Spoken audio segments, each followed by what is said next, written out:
Le marché des équipements électriques est toujours aussi prometteur.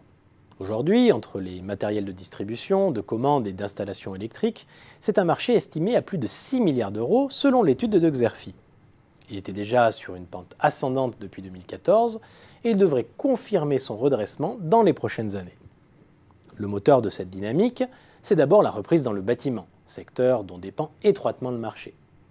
Mais au-delà de la conjoncture, il y a aussi une autre tendance lourde. Il s'agit de l'amélioration de la performance énergétique. Les pouvoirs publics ont en effet fixé des objectifs ambitieux, à savoir la réduction par 2 de la consommation d'énergie d'ici 2050. Il faut alors s'attendre à un renouvellement d'une grande partie des équipements électriques et à l'intégration de matériel complémentaires, comme les appareils de mesure et de contrôle de la consommation. En parallèle de ces politiques d'efficacité énergétique, plusieurs opportunités vont se présenter aux acteurs de la filière. Je pense là d'abord aux data centers dont le nombre explose sous l'impulsion du trafic de données.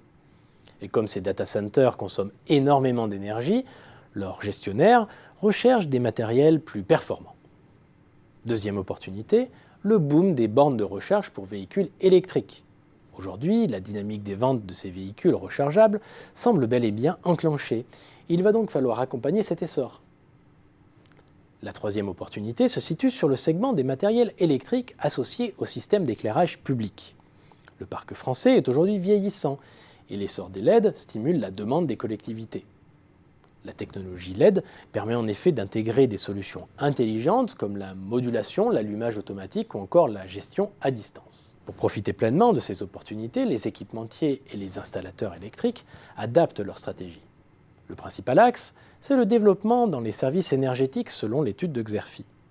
Il y a un double avantage car ces services offrent des marges supérieures et sont un véritable moyen de différenciation face à la concurrence des produits importés. Pour développer cette logique servicielle, les fabricants d'envergure mondiale réalisent de nombreuses opérations de croissance externe, à l'image de Schneider Electric, qui a accru son savoir-faire dans le logiciel pour proposer des solutions clés en main. C'est le cas aussi de Socomec, groupe industriel qui a racheté H3C, l'un des leaders de l'audit et du conseil en énergie pour enrichir son offre de solutions logicielles. Les installateurs, eux, tentent d'intégrer l'aval de la filière. Les techniciens se muent alors progressivement en prestataires de services pour intervenir dès les phases de diagnostic des installations. Pour les acteurs, l'heure est donc aujourd'hui à la structuration du marché afin de tirer pleinement parti des perspectives prometteuses à moyen et long terme.